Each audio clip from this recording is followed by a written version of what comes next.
Bienvenido, doctor Páez. Muchas gracias, estoy encantado de estar con ustedes. Buenas tardes, doctor. Mi nombre es Viviana Rosas, soy de quinto semestre de Economía. La pregunta es la siguiente. En las diferentes conferencias que usted ha dado, ha mencionado un medio de valor llamado el Sucre. Entonces, en Colombia sabemos que, como otros países de Latinoamérica, la tasa de crecimiento ha estado ligada a un alto nivel de endeudamiento. Por lo tanto, ¿cómo se puede solucionar ese endeudamiento tan alto que está teniendo los países latinoamericanos por medio del sistema Sucre?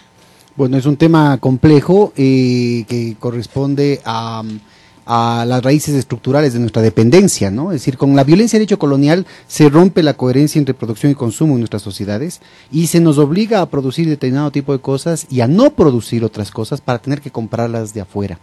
Al cercenar una parte de los conocimientos y de las prácticas productivas de la sociedad, se genera una dependencia tecnológica y una dependencia comercial que se retroalimentan mutuamente y que van generando unos huecos estructurales en nuestras balanzas comerciales.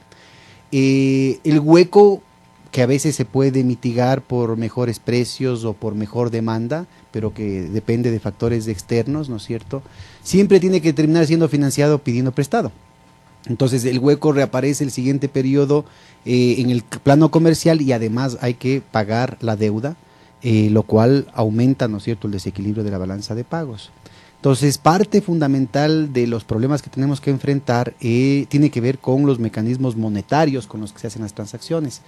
Y esto puede ser un paso adelante, una premisa, una condición necesaria, pero no suficiente para resolver de manera definitiva el problema. Entonces, parte de las dificultades que tenemos los países de América Latina es que estamos utilizando de manera innecesaria el dólar.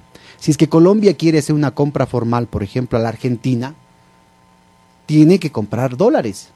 Si Argentina le compra 3.000 millones de dólares a Colombia y Colombia le compra 6.000 millones de dólares a la Argentina, estamos hablando de 9.000 millones de dólares de demanda artificial sobre el mercado regional de divisas.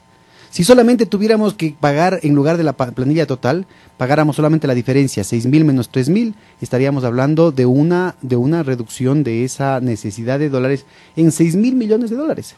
El Sucre lo que hace es este mismo mecanismo en un paréntesis de 6 meses y no solamente entre dos países, sino de manera multilateral. Entonces las transacciones van y vuelven, nos abrimos crédito mutuamente entre los países y no necesitamos utilizar los dólares. Entonces fíjate cómo al generar un mecanismo de pagos diferente a la utilización del dólar, estamos reduciendo nuestra dependencia del exterior, porque al final del día teníamos que desesperarnos por obtener un excedente en divisas. Ahora esa parte ya por lo menos nos hemos aliviado y esto significa que tendríamos más grados de libertad en la política monetaria, en la política fiscal, porque normalmente con tanta presión sobre el mercado cambiario hay manipulación del tipo de interés, hay restricciones en la política fiscal, hay una serie de políticas de esterilización para incrementar las reservas y evitar de que se revalúe la moneda nacional. Hay una cantidad de condicionamientos sobre la política económica que ahorita podrían ser aliviados en muchos frentes, generando más espacio de acción para la producción, para el bienestar social, para las decisiones tanto de las empresas como de los hogares como del propio gobierno. Por favor, la siguiente pregunta. Bueno, la siguiente pregunta es, el día de ayer usted mencionó que el crédito es la herramienta por el cual se solventa la brecha existente entre el consumo y el crecimiento económico. Pero ya que dicha herramienta ha resultado un arma de doble filo para los países debido al excesivo endeudamiento al cual han incurrido, una posible solución o reforma estructural que usted puede sugerir para emplear y no volver a incurrir en esta crisis a la que este instrumento conlleva, ¿cuál podría ser? Bueno, parte del problema estructural del capitalismo, esto no es parte de la propuesta que estamos haciendo, es precisamente que, por un lado, para poder salir de la sobreproducción de mercancías que tienen, crean mercados de manera artificial. Entonces hay el consumismo, por un lado, forzando a la gente a través de mecanismos psicológicos, de propaganda, a consumir más y más y más y más, sin fin. Eso ya es un primer problema. Un segundo problema es que para poder seguir manteniendo las tasas de crecimiento, aquellos mercados que se saturan tienen que volver a recrearse a través de obsolescencia programada, es decir, producir adrede para que las cosas se acaben rápido y poder venderlas de nuevo. Entonces ya tenemos ahí un problema de insostenibilidad, porque eso significa una presión sobre el medio ambiente absolutamente insostenible en largo plazo. Si quisiéramos acceder a ese patrón de desarrollo en todos los países del tercer mundo, significaría que necesitaríamos varios planetas tierras para sostener ese nivel de consumismo. Entonces ahí ya tenemos un primer problema en que el crecimiento, el desarrollo, el bienestar económico se base solamente en este criterio del consumismo. El segundo problema es que el consumismo en los últimos 20, 30 años ha tendido a ser sustentado, entre comillas, sobre la base del crédito, de más endeudamiento de todos, de los hogares, de las empresas, de los gobiernos. Y eso se vuelve insostenible. En lugar de generar realmente fuentes de ingreso a partir de una redistribución de la riqueza, a partir de mecanismos de capacidades productivas, de una división internacional del trabajo más adecuada, lo que se hace es artificialmente financiar ese consumismo, y eso es lo que está reventando ahorita.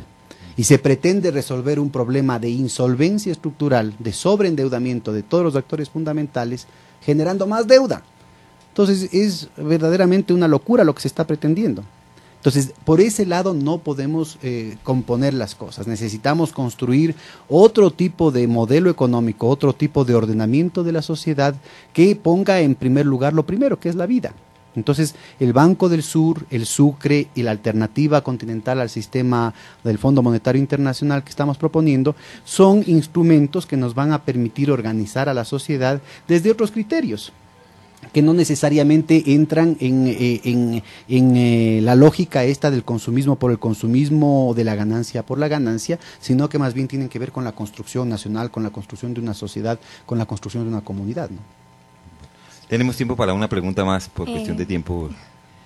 Bueno, buenas tardes, doctor Pedro Páez.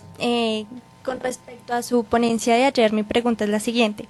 Desde la arquitectura financiera, ¿qué mecanismo propone ante el nivel de apalancamiento especulativo existente en los mercados financieros? Bueno, perdón, doctor Páez. Repetimos la pregunta, por favor. Okay. Desde la arquitectura financiera, ¿qué mecanismo propone ante el nivel de apalancamiento especulativo existente en los mercados financieros? No, pues yo creo que al contrario hay que crear mecanismos mucho más cercanos de la finanza con el aparato productivo y con la comunidad.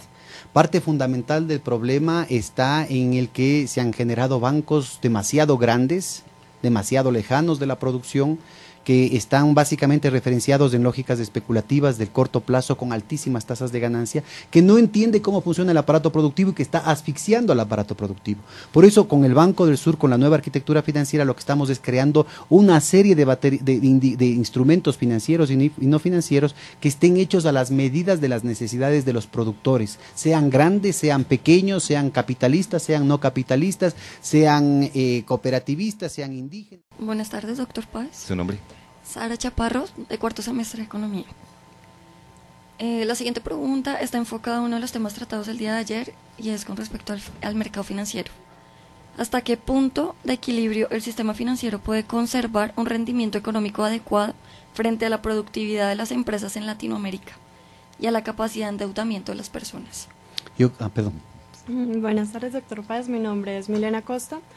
Siguiente pregunta es con respecto al sistema unitario de compensación regional de pagos. Usted habla que los países latinoamericanos nos desligaríamos de las divisas, que ya no tendríamos que depender tanto de estas monedas extranjeras que tenemos. Ahora, mi pregunta es cómo Sucre podría generar esas posibilidades reales de bienestar para América Latina con respecto al desempleo y a la competitividad, y qué papel fundamental jugaría Colombia. Vamos con la tercera pregunta para cerrar. Buenas tardes, doctor Páez. Doctor Páez, mi pregunta es cortica. El Sucre se maneja en ciertos países en específico. ¿Cree usted que puede dejar de ser un medio de registro y se convierta en un medio de intercambio? Claro, a ver, empecemos por esta última. Sí, yo creo que ya está convertida en un medio de intercambio. El Sucre está funcionando más de año y medio como un medio de pago efectivo y está facilitando una serie de transacciones que antes no se estaban realizando, involucrando actores de la pequeña, de la mediana empresa, de las cooperativas que antes ni siquiera soñaban en un comercio externo, en un comercio exterior. El Sucre está reduciendo los costos, tanto financieros como de transacción, y está permitiendo la incorporación de nuevos actores, nuevos productos y la creación de nuevos mercados. Por eso creemos nosotros que Colombia podría encontrar aquí, Chile podría encontrar aquí, Brasil puede encontrar aquí unas oportunidades enormes para sectores sociales que no son los tradicionales y que podrían profundizar el proceso de integración y de hermanamiento entre nuestros pueblos. En esa perspectiva, al desbloquear las condiciones en las que los proyectos productivos pueden desarrollarse, pueden realizarse, al permitir más oportunidades de negocio, más oportunidades de actividad económica a una cantidad de iniciativas que hoy por hoy están bloqueadas, que están asfixiadas por el mercado controlado por los oligopolios, por las transnacionales, ¿no es cierto? Estamos generando nuevas opciones de empleo, estamos generando nueva riqueza que hoy no existe, no es una repartición del mismo pastel, estamos creando un pastel más grande. Y en ese sentido, América Latina, respondiendo a tu pregunta, es justamente uno de los espacios privilegiados en el actual escenario mundial de posibilidades de inversión productiva. Justamente uno de los problemas más graves de esta crisis es la sobreacumulación de capitales. Hay demasiados capitales que no encuentran opciones de inversión productiva y segura. Lo que podemos ofrecer con estos nuevos mecanismos es nuevas opciones, nuevos proyectos productivos, por ejemplo, una red de ferrocarriles en todo el continente. Imagínense, significa puestos de trabajo este año, el próximo año, en 5 años, en 10 años, en 20 años. Significa oportunidades de una inversión seria, responsable, mucho más segura. Megaproyecto. Que vamos a tener oportunidades de inversión, de contratación, de subcontratación y todos los encadenamientos a nivel de cada una de las regiones este año, el próximo año, en 10 años, en 20 años. Mis perspectivas como inversionista cambian totalmente, porque ya no me pongo a pensar en cuestiones de corto plazo. Yo sé que tengo un horizonte de 10, 20 años de inversiones seguras. Mis perspectivas como trabajador, como profesional, cambian totalmente, porque yo sé que va a ser el sistema de la ciencia y la tecnología va a estar en el corazón del nuevo horizonte de integración de América Latina. Entonces, si a eso le sumamos el tema de la soberanía en el cuidado de la salud, producción de medicamentos genéricos, encontrar curas para enfermedades que han sido descuidadas por las transnacionales porque no son negocio, el mal de Chagas, lepra de monte, el mal del sueño, tipos de dengue, de tuberculosis, de malaria. Estamos hablando de crear otras condiciones, por ejemplo, con las universidades. Entonces aquí ustedes tienen, en Santo Tomás, tienen además todo la herencia cultural, filosófica, moral, ¿no es cierto?, del bien común. Y ese es un tema central que ha estado totalmente desterrado de la economía, como una cursilería. Porque en la economía solamente se puede hablar, entre comillas, de la eficiencia, y eso nos ha dado cuenta de que ha sido totalmente contraproducente. ¿Por qué? ¿Quién puede decir que los bancos han sido eficientes? ¿Quién puede decir que esta economía neoliberal ha sido eficiente cuando ha generado tal nivel de desperdicio, tal nivel de fraude, tal nivel de desconexión, tal nivel de incoherencia, tal nivel de destrucción? No solamente de valores, sino hasta de vidas humanas. Está muriendo gente en África por las burbujas especulativas que se generan por estar utilizando la plata en especulación en los mercados de commodities. Entonces, estamos creando otro tipo de instrumentos bancarios, monetarios, financieros, que permitan que la gente pueda defender la vida de su familia, de su comunidad, en mejores condiciones, y podamos construir una sociedad de paz, una sociedad de prosperidad para todos. Bueno, queremos agradecer al doctor Pedro Páez Pérez por su buen tiempo que nos dedica en este programa. Yo estoy encantado y me encanta el poder estar con estos estudiantes tan brillantes, con esas preguntas tan claves. Ojalá les haya hecho justicia. En realidad hubiera necesitado un seminario entero para resolver cada una de esas preguntas. Y lo vamos a tener seguramente. Muchas gracias. Muchas gracias.